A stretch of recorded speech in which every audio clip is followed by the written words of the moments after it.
کہانی کی طرف جانے سے پہلے آپ سب سے گزارش ہے کہ چینل کو سبسکرائب کیجیے، ویڈیو کو لائک شیئر اور کمنٹ کیجیے۔ تھا اسی سے مجھے پکارا گیا۔ میں جھکے جھکے اٹھا۔ دروازے کے قریب کھڑے کسی آدمی نے مجھے بازوؤں سے پکڑ کر نیچے اترنے میں مدد دی اور میرے نیچے اترتے ہی اس نے میرے ہاتھوں سے ہتھکڑی کھول دی، لیکن اس نے میرے چہرے سے کالے رنگ کا کپڑا نہیں ہٹایا تھا۔ از خود میں نے بھی کپڑا اتارنے کی کوشش نہیں کی تھی۔ میرے کانوں میں ویگن کی آگے بڑھنے کی آواز آئی۔ اسی وقت کسی نے میرے سر سے نقاب کھینچا۔ میری آنکھوں کے سامنے جو پہلا منظر ابھرا وہ سنہری بالوں والی خوبصورت اور دلکش جینیفر کا ہی تھا۔ وہ مسکرا رہی تھی، ہاتھ میں پکڑا نقاب اس نے دور پھینک دیا۔ کالی ویگن دور جا رہی تھی۔ ہم اس وقت ایک ویران سے کوچے میں موجود تھے۔ میں ہکلایا، یہ کیا ہے؟ وہ شوخی سے بولی، کہا تھا نا اپنی جینی پر اعتبار کرو۔ یہ کہہ کر اس نے میرے چہرے سے ماسک نوچ کر پھینکا اور وارفتگی سے مجھے لپٹ گئی۔ میں نے کہا، جینی کیا مذاق ہے؟ کوئی دیکھے گا تو کیا کہے گا؟ اس نے قہقہا لگایا، یہ بھلا کیا بات ہوئی؟ کوئی دیکھے گا تو کہے گا نا جناب یہ پاکستان نہیں نیو یارک ہے۔ میں نے کہا، پھر بھی؟ میں نے نرمی سے خود کو اس کی گرفت سے چھڑاتے ہوئے کہا، بتاؤ نا معاملہ کیا ہے؟ وہ بولی، چلو ہوٹل چل کر بتاتی ہوں۔ وہ میری حرکت کا برا مناتے بغیر بولی۔ میں اس بات میں سر ہلاتے ہوئے اس کی مائیت میں چل پڑا۔ تھوڑی دیر بعد ہم مصروف شاہراہ پر نکل آئے تھے۔ چونکہ وہاں سے نومیڈ ہوٹل نزدیک ہی تھا، اس لیے ہم نے ٹیکسی میں بیٹھنے کی ضرورت محسوس نہیں کی تھی۔ کمرے میں جا کر وہ پرتکلف کھانے کا آرڈر دے کر واش روم کا رخ کرتے ہوئے شوخ لہجے میں بولی، جی میں نہانے جا رہی ہوں، تم بھی آ جاؤ۔ میں نے منہ بنا کر کہا، شکریہ میں بعد میں نہا لوں گا،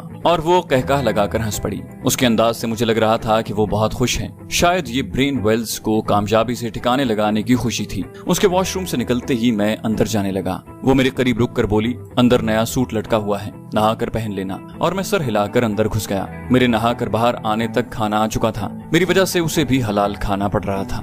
وہ چھری کانٹا سنبھالتے ہوئے مستفسر ہوئی، اب پوچھو تمہارے ذہن میں کون سے سوالات آ رہے ہیں؟ میں نے کہا، ہم نے منصوبے کے مطابق کوئی کارروائی نہیں کی۔ وہ بولی، کیونکہ میں تمہیں کھونا نہیں چاہتی تھی۔ میں نے حیرانی سے پوچھا، کیا مطلب؟ وہ بولی، مطلب یہ ہے میری جان کہ جب تم نیچے پہنچ کر ہوٹل سے باہر نکلنے کی کوشش کرتے، اس وقت تک درجنوں سرکاری اہلکار وہاں پہنچ کر ہوٹل سے کسی کے باہر جانے کو ناممکن بنا دیتے، اور جو لوگ بھی باہر جانے کی کوشش میں تھے وہ تمام اس وقت تفتیش کا سامنا کر رہے ہیں۔ میں نے تلخی سے پوچھا، کیا منصوبہ بناتے وقت یہ پہلو تم لوگوں کی نظر سے اوجھل تھا؟ وہ بولی، نہیں، کرنل اسکاٹ اور کرنل جولی روزویلٹ اس بات سے اچھی طرح واقف تھے، اس لیے انہوں نے حکم دے دیا تھا کہ اگر تم کامیابی سے فرار ہونے میں کامیاب نہیں ہو سکے تو تمہیں قتل کر دیا جائے۔ میں نے بظاہر تو حامی بھر لی تھی، لیکن اس کے ساتھ تمہیں بچانے کا تہیہ بھی کر لیا تھا۔ میں نے خود CIA کے اہلکار کی صورت میں ہوٹل کی تلاشی لینا شروع کی، اور اسی صورت میں خود کو شک کے نرغے میں آنے سے بچا سکتی تھی۔ یہ بات کرنل اسکاٹ وغیرہ نے پہلے سے طے کر دی تھی کہ لیزا کو میرا ہم شکل بنا کر ہوٹل میں داخل کیا جائے گا، اور ہوٹل میں داخل ہو کر وہ اپنے اصل روپ میں آ جاتی اور میں اس کی جگہ لے لیتی۔ ہم دونوں نے چونکہ لفٹ سے نکلتے ہی علیحدہ علیحدہ ہو جانا تھا، اس لیے آگے تمہاری اپنی ثوابدید تھی، مگر میں جانتی تھی کہ تمہارا بچ نکلنا مشکل ہو جائے گا، اس لیے میں نے منصوبے میں تھوڑی سی تبدیلی کر دی، اور دیکھ لو تمہیں مکھن سے بال کی طرح نکال کر لے آئی ہوں۔ میں نے کہا، مطلب کرنل اسکاٹ اور جولی نے مجھے دھوکے میں رکھا؟ وہ صاف گوئی سے بولی، سب سے پہلے ہر آدمی کی اپنی ترجیحات ہوتی ہیں۔ میں نے کہا، تم کل رات یا آج صبح کو بھی مجھے یہ سب کچھ بتا سکتی تھی۔ وہ بولی، اگر فائر سے پہلے بتاتی تو شاید تم صحیح طریقے سے فائر نہ کر پاتے، اور اس کے بعد وقت ہی نہیں تھا بتانے کا۔ البتہ اس کے متعلق صبح ناشتے پر میں نے اشارہ کر دیا تھا۔ میں نے پوچھا، تم نے میرے لیے اتنی تگ و دو کیوں کی؟ میری آنکھوں میں جھانکتے ہوئے وہ افسردہ لہجے میں بولی، کیا تم نہیں جانتے؟ میں نے کہا، ویسے سچ کہوں تو میں تم پر اعتبار کر کے بہت پچھتا رہا ہوں۔ وہ بولی، جانتی ہوں، تم نے کبھی مجھے اعتبار کے قابل سمجھا ہی نہیں، میری جگہ پر تم خود کو رکھ کر سوچو۔ وہ بولی، میں کئی بار صفائی دے چکی ہوں کہ میرا تمہاری جانب مائل ہونا کسی مقصد کے مرہون منت نہیں تھا، بلکہ تمہاری نشانے بازی کی صلاحیت سامنے آنے کے بعد بھی کسی کے دماغ میں یہ منصوبہ نہیں آیا تھا۔ البتہ جس وقت برین ویلز کا یہ صحافیوں کے ساتھ سوال و جواب کا پروگرام کرنل جولی روزویلٹ کے علم میں آیا، اس وقت کسی ایسے سنائپر کی ضرورت محسوس ہوئی، اور اس نے کرنل اسکاٹ تک یہ بات پہنچائی۔ کرنل اسکاٹ چونکہ مجھے بطور ایک اچھے سنائپر کے پہچانتا ہے، اس لیے اس نے مجھ سے مشورہ لیا، مگر میں نے 1500 میٹر سے زیادہ فاصلے پر نشانہ لگانے سے معذوری ظاہر کی۔ تب اس نے میجر جیمز میتھنی سے بات کی، اور میجر جیمز میتھنی کے واسطے سے تمہارا نام اس کے کانوں تک پہنچا۔ کرنل اسکاٹ نے تمہیں راضی کرنے کی ذمہ داری فوراً مجھے سونپی، اور میری پسندیدگی فرض کی لپیٹ میں آ گئی۔ میں تمہیں اصل بات بتانے کی حالت میں نہیں تھی۔ اسی طرح میرے سینئرز بھی ابھی تک میرے ان جذبات سے واقف نہیں ہیں جو میرے دل میں تمہارے لیے پنہاں ہیں۔ البتہ میری آج کی کارروائی کے بعد انہیں اصل بات کی تہہ تک پہنچنے میں دیر نہیں لگے گی۔ شاید تھوڑی بہت باز پرس بھی ہو، مگر مشن خوش اسلوبی سے پورا ہونے کی خوشی میں بات زبانی کلامی سرزنش سے آگے نہیں بڑھے گی۔ میں نے پوچھا، 1500 میٹر سے برین ویلز کو نشانہ بنانے میں کیا قبل कबाहत थी। वो बोली 1500 मीटर के दायरे में आने वाली इमारतों पर अगर सरकारी एहलकार तैनात न किए जाते तो सिक्योरिटी ऑफिसर शक की जद में आ जाता। अब ये होटल तो करीबन 2 किलोमीटर दूर था, जहाँ सरकारी अमला तैनात न करने का मजबूत जवाब तो मौजूद है ना। खाना खाने के बाद हमने चाय भी वहीं मंगवा कर पी। इस दौरान जेनिफर ने टीवी ऑन कर दिया था। ब्रेन वेल्स के कत्ल की खबर अब तक ब्रेकिंग न्यूज के तौर पर चल रही थी और उसके कत्ल के पीछे असल मुहर्रिक ढूंढने के लिए मुख्तलिफ कयास आराइयां की जा रही थी। मुस्तकबिल करीब में होने वाले सदारती इंतखाबात को भी उसके कत्ल के साथ जोड़ा जा रहा था। तहकीकात करने वालों की रसाई उस वक्त तक हैवी स्नाइपर तक नहीं हो पाई थी। अलबत्ता हमारे फायर करने की जगह तलाशने में उन्हें कोई दुश्वारी पेश नहीं आई थी। ब्रेन वेल्स के आधे उड़े हुए चेहरे की तस्वीर भी स्क्रीन के एक कोने में नजर आ रही थी। वो चूंकि दस्तखत करते वक्त कई कैमरों की जद में था, इसलिए उसे गोली लगने की फिल्म बहुत साफ बनी थी। उसका कर्नल जूली रूजवेल्ट की तरफ फाइल का बढ़ाना और फिर मुस्कुराते हुए कुछ कहना और उसी लम्हे उसके चेहरे के टुकड़ों का हवा में उड़ना और उसका उछलकर पीछे गिरना और तड़पना, ये 2-3 सेकंड्स के अंदर बरपा हुआ था। मैंने पूछा, वैसे क्या तुम्हें भी असल वजह मालूम नहीं है? वो बोली, ब्रेन वेल्स का वाज़े झुकाव डेमोक्रेटिक पार्टी की तरफ था और शायद उसकी जिंदगी मिस्टर जॉर्ज डब्ल्यू बुश के दोबारा सदर बनने में रुकावट बनती। उसने गोलमोल अंदाज में असल बात उगल दी। 20 जनवरी 2005 को जॉर्ज डब्ल्यू बुश की मुद्दत सदारत पूरी हो रही थी। मैंने उसे मजीद कुरेदने से एहतराज बरता कि इस तरह की ज्यादा मालूमात कभी कभी जानलेवा भी साबित हो सकती हैं। चाय का कप खाली करके उसने मानी खेज लहजे में कहा, अगर चाहो तो हम रात यहीं गुजार सकते हैं। मैंने रूखे लहजे में जवाब दिया, शुक्रिया। वैसे बाकी स्नाइपर्स भी आज कैंप में तो नहीं होंगे? मैंने हैरानी से पूछा, क्या मतलब? वो बोली, मतलब ये कि कल हमारे कैंप से निकलते बाकी तमाम को भी 1-2 दिन बाहर गुजारने की इजाजत मिल गई थी। इस ज़िमन में तमाम को $1,000 बतौर जेब खर्च के भी दिया जाना था ताकि वो न्यूयॉर्क या किसी दूसरे करीबी शहर की सैर कर सकें। मैंने पूछा, और ये मेहरबानी किस लिए? वो बोली, ताकि कर्नल स्कॉट के पास तुम्हारे कैंप से बाहर जाने का मजबूत जवाब मौजूद हो। तुम्हारे पकड़े जाने की सूरत में वो कह सकता था कि कैंप से सिर्फ तुम नहीं, तमाम स्नाइपर्स बाहर हैं। मैंने तंजिया अंदाज में कहा, वैसे बहुत मक्कार कौम है तुम्हारी, बहुत दूर तक सोचते हैं। वो फीकी मुस्कुराहट से बोली, अब तुम्हें असल बात बता दी तो तुम तंज करने लगे, और प्लीज कर्नल स्कॉट या मैडम जूली के सामने ऐसा कुछ न कह देना। वो कभी भी ये नहीं चाहेंगे कि उनकी हकीकत तुम पर जाहिर हो। मैंने कहा, मेरा ख्याल है कि हमें चलना चाहिए। वो बोली, अब तो ऐसी कोई बात नहीं कि तुम्हें मुझसे भागने की जरूरत पड़े। मैंने मानी खेज लहजे में पूछा, पहले ऐसी कौन सी बात थी? वो बोली, नहीं, मेरा मतलब है कि अब तो तुम आजाद हो ना, तुमने अपना मिशन पूरा कर लिया है। वो गड़बड़ा गई थी। मैंने कहा, कैप्टन जेनिफर, मैं जानता हूँ कि तुमने पहले पहल जो मुझे इस किस्म की ऑफर की थी उसके पसे पर्दा मुझे ब्लैकमेल करने का इरादा कार फरमा था और इसी वजह से तुम मुझे उस फार्म हाउस पर ले गई थी। क्या मैं गलत कह रहा हूँ? वो बोली, तुम सही कह रहे हो और हमें चलना चाहिए। वो उठकर दरवाजे की तरफ बढ़ गई। मैं भी होंठों पर तबस्सुम सजाए उसके पीछे हो लिया। उसकी खामोशी जाहिर कर रही थी कि मेरा अंदाजा बिल्कुल दुरुस्त था। वापसी के सफर में जेनिफर बहुत खुश थी। उसे इस कारनामे पर तरक्की मिलने की उम्मीद थी। मैंने मजाही अंदाज में पूछा, वैसे शादी वगैरह के मुताल्लिक कुछ सोचा नहीं? वो बोली, फिलहाल तो बिल्कुल नहीं, अभी तो जिंदगी एंजॉय करने के दिन है, अभी से ये बेड़ियां पहन लूं।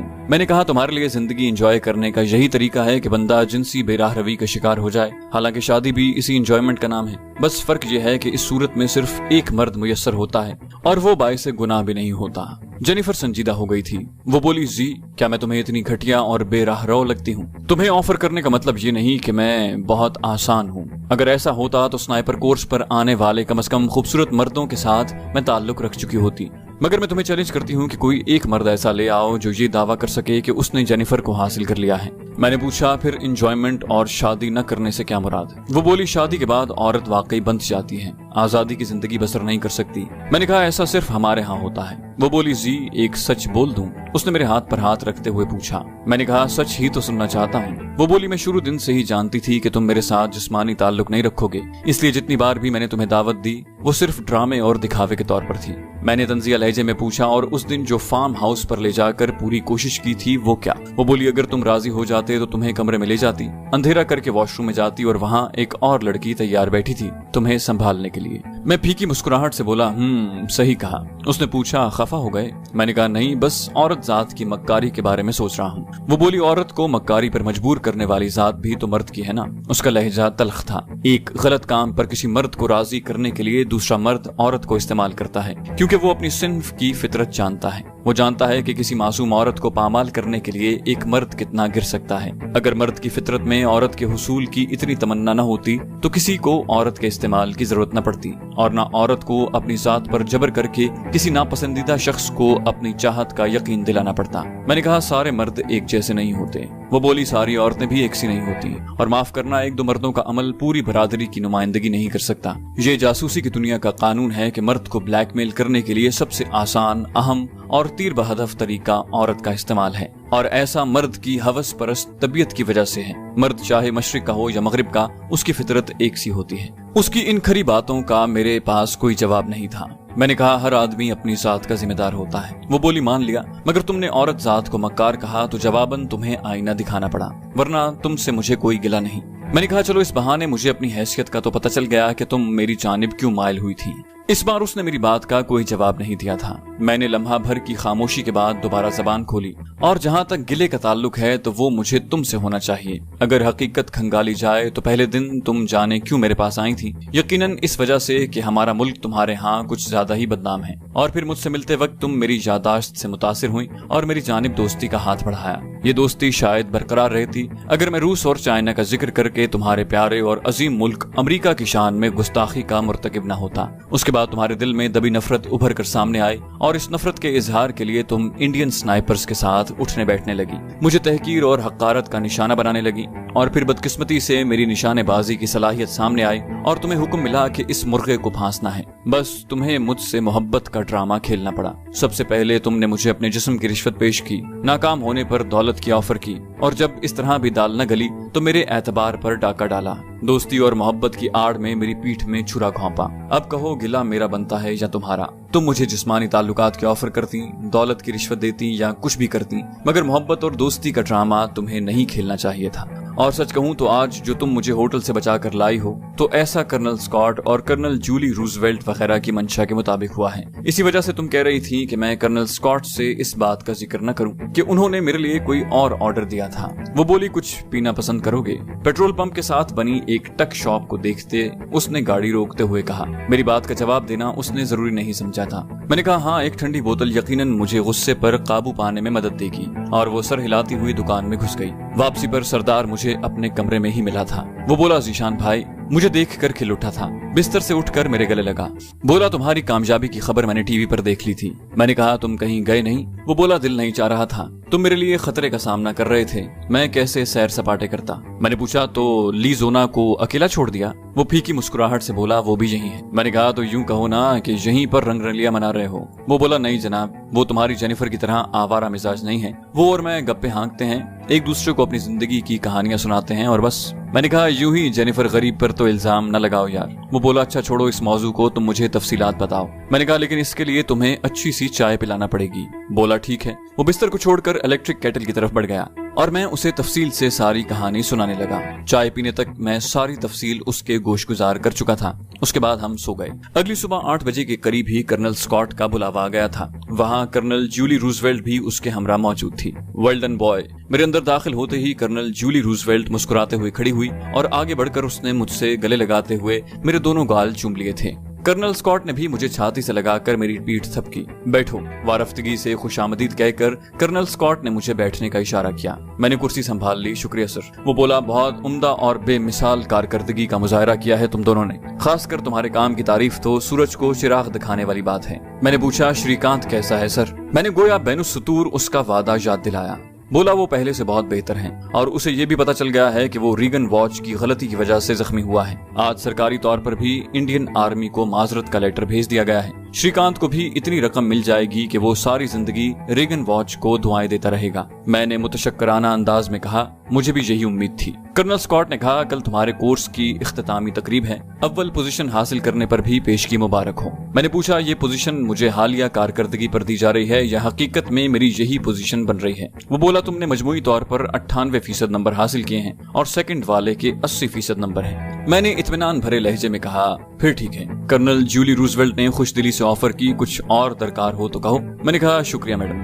وہ بولی میں نے اپنی زندگی کو داؤ پر لگا کر تمہارے نشانے پر اعتماد کیا، اور شکریہ کہ تم میرے اعتماد پر پورے اترے۔ جینیفر نے تمہارے نشانے کی جتنی بھی تعریف کی تھی کچھ کم ہی تھی۔ اب مجھے تمہارے کسی بھی کام آ کر خوشی ہوگی۔ میں نے کہا اگر کوئی ایسی ضرورت پڑی تو میں یقیناً اظہار کرنے میں تامل نہیں کروں گا۔ وہ بولی ٹھیک ہے، اس کے بعد شاید تم سے ملاقات نہ ہو۔ ان دونوں نے اٹھ کر مجھے الوداع کیا اور میں واپس کمرے میں آ گیا۔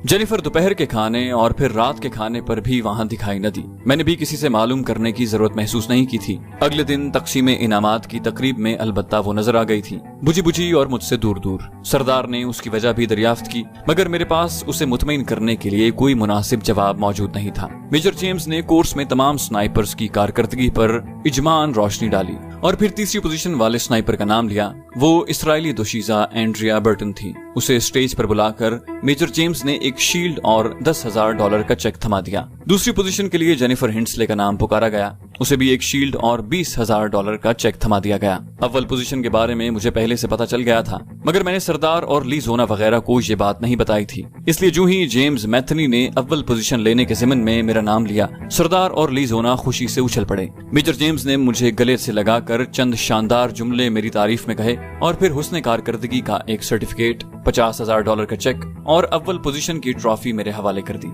सिवाय राजपाल के तमाम ने मेरे लिए दिल खोल कर तालियां बजाईं। $50,000 मेरे लिए बहुत बड़ी रकम थी। उतनी ही रकम कर्नल स्कॉट ने मुझे ब्रेन वेल्स के कत्ल के सिलसिले में ऑफर की थी। मुझे लग रहा था कि इतनी खतीर रकम मुझे ब्रेन वेल्स को ठिकाने लगाने के सिले में ही मिली थी। इख्तितामी कलमात कहकर मेजर जेम्स ने हमारी अगले दिन की फ्लाइट्स का ऐलान किया और तकरीब इख्तिताम पजीर हुई।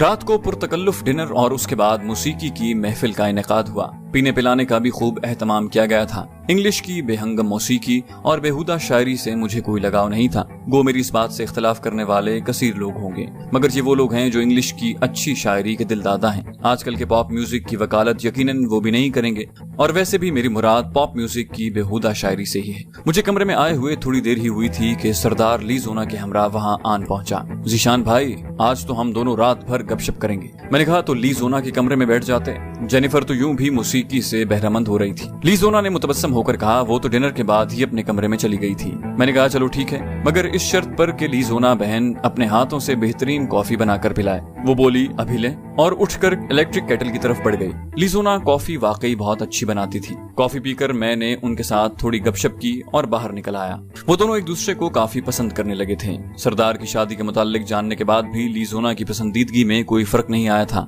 मैंने सोचा कि आखिरी रात उन्हें तन्हाई की चंद घड़ियां इकट्ठे बिताने दूं, फिर तो जाने वो कभी मिल भी पाए या नहीं। बाहर म्यूजिक का ऊंचा शोर सुनाई दे रहा था। थोड़ी देर लॉन में टहलने के बाद मेरे कदम गैर इरादी तौर पर जेनिफर के कमरे की तरफ उठ गए। न्यूयॉर्क से वापसी के बाद उसने मुझसे मिलने की कोशिश नहीं की थी। मैंने सोचा चलो उसको थोड़ा मुतमईन ही कर दूं कि मोहब्बत के दावेदार मुझे अलविदा कहने की जहमत भी गवारा नहीं कर रही थी। दरवाजा हल्के से खटखटा कर मैं अंदर दाखिल हुआ। वो नीचे कालीन पर बैठी थी। बेड की साइड से टेक लगाकर उसने अपनी टांगे कालीन पर फैलाई हुई थी। एक बड़ी सी बोतल उसके सामने धरी थी, जबकि अध भरा ग्लास उसके हाथ में था। मुझे देखकर भी उसके चेहरे पर कोई तासुर उजागर नहीं हुआ था। मैं भी उसके करीब जाकर बैठ गया। मैंने मज़ाहिया लहजे में गुफ्तगू की इब्तिदा की। आज तो याशी हो रही है। उसने एक हल्का सा घूंट भरकर पूछा कैसे आना हुआ। मैंने कहा कल वापसी है, सोचा अलविदाई मुलाकात कर लूं। बोली हो गई मुलाकात, अब तुम जा सकते हो। उसके लहजे में भरपूर अजनबियत थी। मैंने कहा जैनी क्या हो गया है तुम्हें? कहाँ तो इतनी चाहत के दावे और कहाँ इतनी बेजारी के 2 घड़ी की गुफ्तगू भी गवारा नहीं। वो बोली हाँ नहीं है गवारा, और तुम्हारी इतला के लिए अर्ज है कि मेरा नाम कैप्टन जेनिफर हिंसले है, जेनी नहीं। मैंने हंसकर कहा इतना लंबा नाम तो खैर मैं नहीं ले सकता। बोली क्यों नहीं ले सकते? हाँ तुम चीज क्या हो? एक 3rd क्लास पाकी फौजी, एक सिपाही। तुम मेरा पूरा नाम क्यों नहीं ले सकते? स्नाइपर कोर्स में पहली पोजीशन हासिल करने का ये मतलब नहीं कि तुम तमीज ही खो दो। उसके लहजे से साफ महसूस किया जा सकता था कि वो उस वक्त नशे में थी। उसकी बदतमीजाना गुफ्तगू मुझे अजीब लग रही थी। मैंने नर्म लहजे में दरियाफ्त किया जेनी क्या हो गया है? बोली मैं कह रही हूँ कि पूरा नाम लो मेरा, तुम्हारी समझ में नहीं आ रहा। उसने उल्टे हाथ से मेरा गिरबान थाम कर बदतमीजी से पूछा। मैंने उसके हाथ से अध भरा ग्लास लेना चाहा। अच्छा ये ग्लास मुझे दे दो। वो गुस्से से धाड़ी, बकवास करने की जरूरत नहीं, दफा हो जाओ यहाँ से। नफरत है मुझे तुमसे, तुम्हारी सूरत और तुम्हारी आदत से। मैं कह रही हूँ दफा हो जाओ। मैंने उसे कहा इधर मेरी तरफ देखो जी। मैंने उसका नाम मजीद मुख्तसर करते हुए उसे कंधों से थाम कर उसका रुख अपनी तरफ कर दिया। उसने एक झटके से अपने कंधे मेरी गिरफ्त से आजाद करवाए। छोड़ो मुझे। मैंने जबरदस्ती उसके हाथ से ग्लास लेकर कमरे के कोने की तरफ उछाल दिया। तुम्हारी ये जुर्रत? उसने मेरा गिरबान थामने में देर नहीं लगाई थी, मगर मैंने उसकी गिरफ्त से अपना गिरबान छुड़ाने की कोशिश नहीं की थी। वो चंद लम्हे गहरे गहरे सांस लेती रही और फिर एकदम मेरा गिरबान छोड़कर मुझसे लिपट गई। उसके साथ ही उसकी सिसकियों से कमरे की फजा गूंज उठी। मैंने उसके बालों में उंगलियां फेरते हुए उसे तसल्ली दी। थोड़ी देर बाद मुझसे अलहदा होकर वो अपनी आंखें साफ करने लगी। मैं उसका हाथ थाम कर मुस्कुराया। मिलने क्यों नहीं आई? बोली एक धोखेबाज, आवारा और फ्रॉड लड़की से ये पूछना ही फजूल है। मैंने कहा मैं बेशक तुम्हें धोखेबाज कहता रहा हूँ मगर दिल से कभी ऐसा नहीं समझा, और माफ करना, जिसको धोखेबाज समझा जाता है उसकी किसी बात पर यकीन नहीं किया जाता। क्या मैंने कभी तुम्हारी किसी बात से इन्हिराफ किया है सिवाय एक बात के, और वो भी बकौल तुम्हारे तुमने दिल से कभी नहीं कहा। बोली तुम झूठ बोल रहे हो। मैंने कहा झूठ क्यों, अगर ऐसा होता तो मैं तुम्हें मिलने ही क्यों आता। उसने शिकवा किया कल और परसों क्यों नहीं आए। मैंने कहा मैं शर्मिंदा था क्योंकि रास्ते में तुम्हारी काफी बेइज्जती कर चुका था। मैंने उसका दिल रखने के लिए सरीहन झूठ बोला। उसने मेरे गले में बाहें डालते हुए बोला जी तुम प्लीज मत जाओ। मैं हंसा, वैसे इतनी शराब नोशी अच्छी नहीं होती, बंदा उल्टी सीधी बातें करने लगता है। वो बोली मैं नशे में नहीं हूँ, मैं सच कह रही हूँ जी, तुम न जाओ, मैं तुम्हें ग्रीन कार्ड ले दूंगी। कर्नल स्कॉट तुम्हें बहुत अच्छे मुआवजे पर अपने पास रख लेंगे। मैं वादा करती हूँ मेरे जिस्मो जान के बस तुम ही मालिक होगे, और मैं तुम्हें ये भी यकीन दिला सकती हूँ कि आज तक मैं किसी मर्द के साथ डेट पर नहीं गई। मैंने कहा जी अगर ये मुमकिन होता तो मैं एक लम्हे के लिए बिना हिचकिचाता, मगर सच तो ये है कि मैं मजबूर हूँ। मेरे पाँव में न सिर्फ पाक आर्मी की जंजीरें हैं बल्कि मैं एक बीवी का शौहर और एक बाप का इकलौता सहारा हूँ। बोली तुम उन्हें यहाँ से काफी सारी रकम भिजवा सकते हो, और पाक आर्मी के हाथ इतने लंबे नहीं हैं कि तुम्हें यहाँ से गिरफ्तार करके ले जाएं। मैंने कहा सही, मगर यहाँ मेरी हैसियत क्या होगी, एक उजरती कातिल की। कर्नल स्कॉट मुझसे सिवाय अपने दुश्मनों को कत्ल करवाने के और क्या काम लेगा। वो बोली तुम कुछ भी ना करना, मैं हूँ ना कमाने के लिए, तुम बस मुझे संभाल समेट कर रखना और मुझे ढेर सारा प्यार करना। मैंने कहा हाँ जी, तुम हो भी इस काबिल कि तुम्हें ढेर सारा प्यार दिया जाए, मगर अफसोस कि तुम मेरी मजबूरियों को नहीं समझ पा रही हो। तुम शायद ये समझ रही हो कि मैं पाकिस्तान आर्मी के खौफ से यहाँ नहीं रुक रहा, तो यकीन मानो ऐसी कोई बात नहीं। मुझे मेरा ज़मीर मलामत करेगा कि जिस मुल्क ने मुझे इस मकाम तक आने में मदद दी, मैं किसी काबिल होते ही उससे गद्दारी कर बैठा। फिर मेरे वालिद को फकत पैसों की नहीं, मेरी देखभाल और मोहब्बत की जरूरत है। माफी चाहता हूँ जी, मगर मैं तुम्हारी ये ऑफर कबूल नहीं कर सकता। वो बोली हाँ मेरी ऑफर कबूल करोगे भी कैसे, तुम मुझसे मोहब्बत थोड़ी करते हो। मैंने उससे मोहब्बत से छिड़का, बेवकूफों जैसी बातें न करो। वो बोली जी मैं मर जाऊंगी। मैंने कहा कुछ नहीं होगा तुम्हें, और अब प्लीज कोई और बात करो। वो बोली तुम तो हो ही संगदिल। वो मेरे करीब से उठकर इलेक्ट्रिक केटल की जाने बढ़ गई। कॉफी या चाय? मैंने मुस्कुरा कर कहा जो मिल जाए। बोली फिर कॉफी ठीक रहेगी, और उसने केटल का प्लग स्विच में लगा दिया। कॉफी पीने के बाद वो मोहब्बत के इजहार के साथ मुझे वहाँ रोकने की कोशिश में मसरूफ रही। मैं रात गए तक उसके साथ बैठा रहा। वो बहुत ज्यादा खूबसूरत और पुरकशिश थी, लेकिन वो इससे दुगनी भी हसीन होती तो भी मैं वहाँ रुक नहीं सकता था। पाकिस्तान आर्मी से गद्दारी करना और फिर अपनी बीवी और बाप को लावारिस छोड़ने का मैं सोच भी नहीं सकता था। चैनल को सब्सक्राइब कीजिए और बेल आइकन पर क्लिक कीजिए ताकि आपको तमाम वीडियोस फौरन मिलती रहें।